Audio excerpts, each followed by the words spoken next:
where could I find a cheaper but healthier peanut butter? I know that don't exist, so I decided to make my own. So me and Zach went in search of the peanut plug. I've been buying peanut from this man for years, and I'm always at the local roasted and plain. And after giving him the secret code, I was back home with a stash of peanuts, and me and Zach was ready to make peanut butter. After wiping the General sweat, we went straight to work.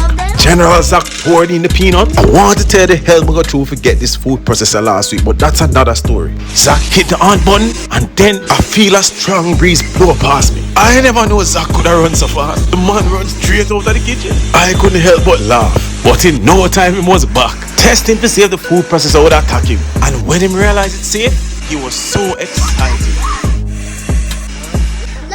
and him insists I put it on full power. And slowly but surely the texture of the peanut butter was coming together.